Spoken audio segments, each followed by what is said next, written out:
Cue Pym there. Well, I'm joined now for some more reaction to the Chancellor's budget by three ladies here in Leeds. We're joined by Viv Parry, Louise Howard-Long and Shannon Stevenson. And Viv, we're particularly fond of because she's bought us cake, which is always nice, even at this time of night. Thank you very much. And that is because you run a small business and you make exquisite handmade cakes. Is that right? That's right, yes. We're based here in Leeds. We employ 32 people. We're a growing, vibrant business. Everybody likes cake, particularly now since it's a Great British Bake Off. Who doesn't like a lovely cake? So they like cake. Do you like the Chancellor's budget?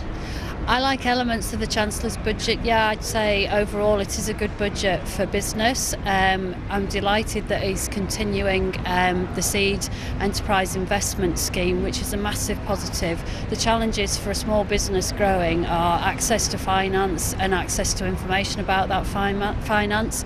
This scheme encourages people who have money to invest in small businesses take a bit of a risk by giving them a tax incentive to do that. So the continuation of that scheme is a massive plus for businesses, particularly in the climate where the banks aren't really interested in investing and supporting small businesses. We need all the help we can get from schemes like this and from all the alternative finance platforms.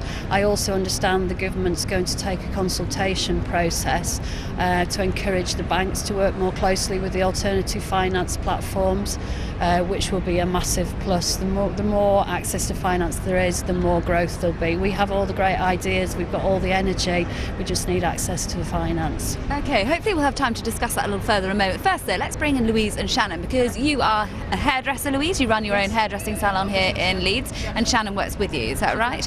Were you as pleased by the budget as Viv here?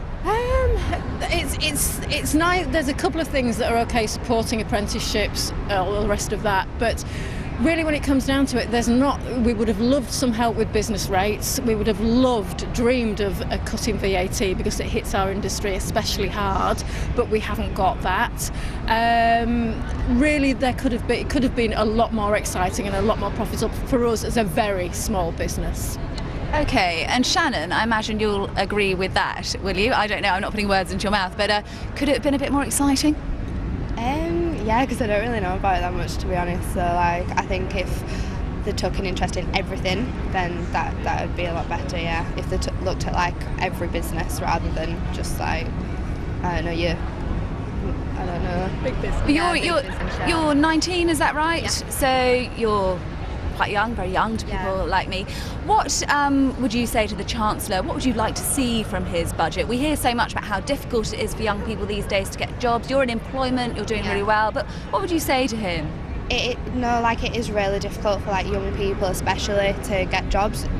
How are you meant to get a job when you have no work experience? How are you meant to then find work experience when no one will take you without it? So I think that is a massive hole in the system. I don't know. Yeah. So I think they could focus on that a little bit more, because it's not fair when it puts stress on families. I know some of my friends are unemployed and their mums are constantly find a job. It causes arguments, and no matter how much you look and how much you try, sometimes it's just not there.